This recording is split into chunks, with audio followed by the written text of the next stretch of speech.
Alright, this has been a while coming now. Yeah, the Endgame. Super Thracia. Great hack. Endgame. Definitely not egregious in its difficulty. So there's quite a lot to talk about for the Endgame, which I mean makes sense. It is, you know, the Endgame.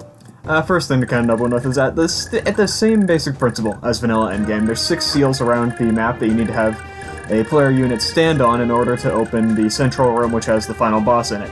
That's about where the similarities end. On each of the seals, instead of dead alerts, it's 6 unique bosses.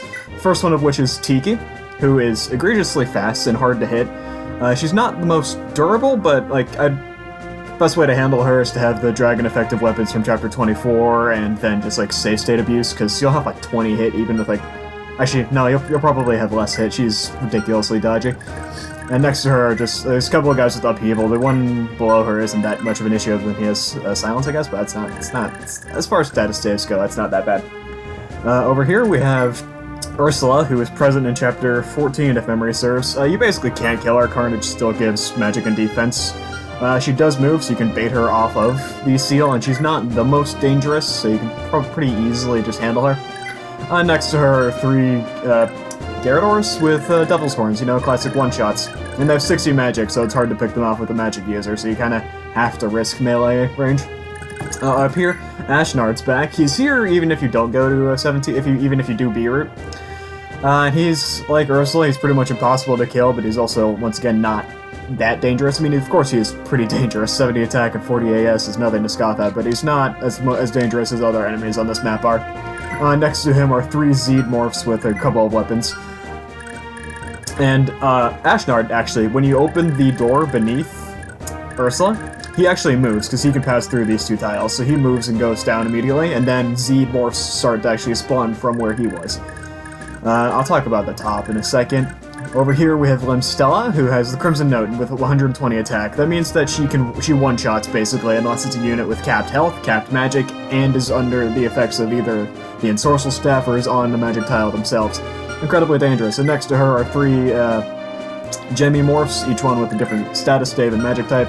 The most dangerous, like most notable one of the 2 are the Sleep one, of course, because Sleep's a pain, and then Berserk, because Berserk's also a pain.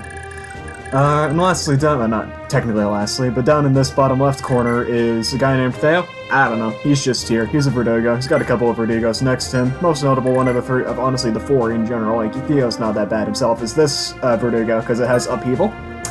110 attack times tool, cool, because, you know, they still have bravery. And he has 2 siege tomes, which can be a pain. Before I talk about the boss at the top, I'm going to talk about this whole group of enemies down here. For some reason, the Ezekian Liberation Army are red units now, and that includes Selith, Shannon, Altena, Lana, Fee, Hannibal, and then Tinny and Arthur here. Tinny and Arthur as well. The most notable ones of these, I'd say, are first Lana, because she has the Abort Staff, which is basically just, oops, one of your units is dead. Have fun. On the bright side, you can pretty easily take her out turn 1 if you have a Rescue Staff. Arthur and Tinny both have Bravery, which, given that they have Siege Tomes, is a bit of an issue, given, you know, attacking twice is always great. Altena does have the Gabolg, but she's actually not that dangerous, and I'll talk about that more in a second, because this is like one of the few chapters I'm going to provide an actual strategy for. Shannon, of course, has the Balmung. Interestingly, Merida and Galzos can use it if you can capture him, because he has 60 speed, you're not stealing it. Of course, late Selith has the Tearfing, it's 1-3 range, whatever. And lastly, well, not lastly, it's still Hannibal, is Fee. She has 40 movement, that's 20 indoors, just because, you know, indoors, it's cut in half. And she has the Lamfada. One of my, like, when I first played through this hack, I didn't check her movement and got caught off guard when she moved, like, all the way up here and one-shot my Galzos. It was great. Then lastly, there's Hannibal. He's Hannibal. There's nothing much to talk about there. It's a bunch of other generic Isakians, and then reinforcements spawn in these 4 tiles every turn. Now then, lastly for now, the boss at the very top. This boss, as well as Theo, actually change depending on if you've gone to Chapter 24X or not, and I'll show that in a second.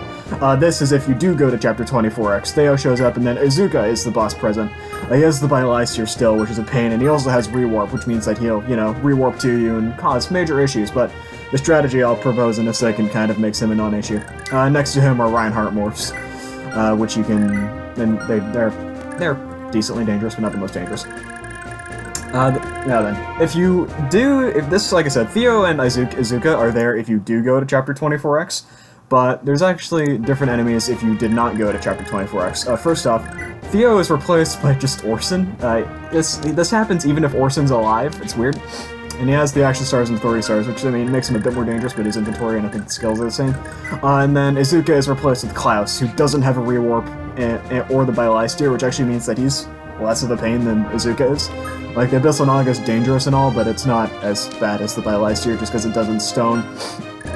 Now then, the strategy I wouldn't recommend for this chapter, it pretty much just boils down to Berserk Altena, because Altena doesn't have a lot of magic, as comparatively to Staff Boss, and then if you Berserk her, since she's a Tier 3 flyer, Dane's shield is pretty much just going to invalidate the entire Isakian army, as well as Izuka will rewarp down here and just kind of stand here. So if you Berserk Altena, you pretty much don't have to worry about this bottom area. Now then, that's not all. The final boss for this hack is interesting, to say the least. To be perfectly honest, the final boss might be different if you didn't go to Chapter 24X, but I did not have the patience to play through this chapter twice because it's hellish.